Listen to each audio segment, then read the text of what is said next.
او خپل د تنظیم طرف نه زه یو دوه خبرې هم در سره څنګه چې تاسو ته علم دی چې موږ د خپل د کلي کې انتهایی یو غربت حالات کې او انتهایی مات ګوډ کلي کې او انتهایی غریب کلي کې موږ خپل یو تنظیم بنیاد ایښودو 10 فروری 2020 لا او دا دې مقصد لپاره کې ایښودو چې زموږ د کلي کې چې کوم کونډې دي او کوم یتیمانان دي کوم بېساره خلک دي هغو سره څه لږ ډېر غم کې او څه لږ ډېر خوشحالي کې هغو سره څه نه څه لږ ته تعاون وشي نو الحمدلله ستاسو د ټولو مشرانو دعا وه او ستاسو د ټولو مشرانو تعاون او ستاسو د ټولو مشرانو سرپرستي وه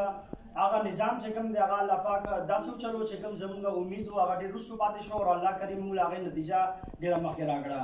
اوس چې کومه روژه تېره شوه چې کومه یو هفته مخکې چې دې د دې موږ کارکردګي تاسو په مخه کې کېږي چې موږ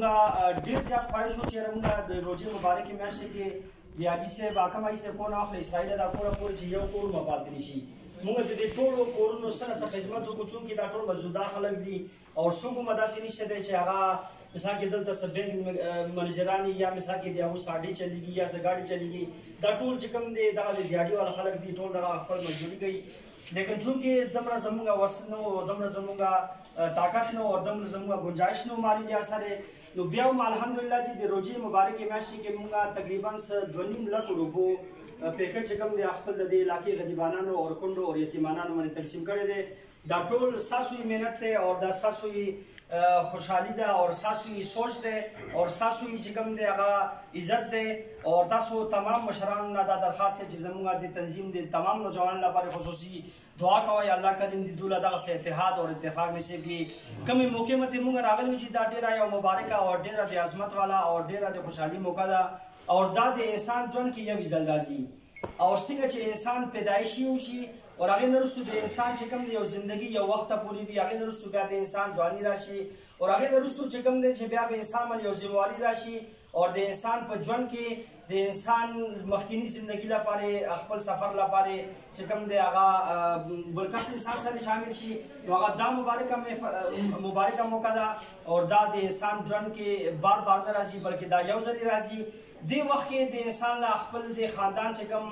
عزیزان دي کوم مشران دي خپل وروڼه دي کوم خویندې دي هغه ډېر زیات انسان له یادېږي هغه نو موږ دغه موقع کې خپل د رور ظهور صاحب او د ګل محمد صاحب او د خیر محمد صاحب د خوشحالۍ کې شریک کېدو لپاره تمام ممبران راغلي وو او موږ د تمام ممبران طرف نه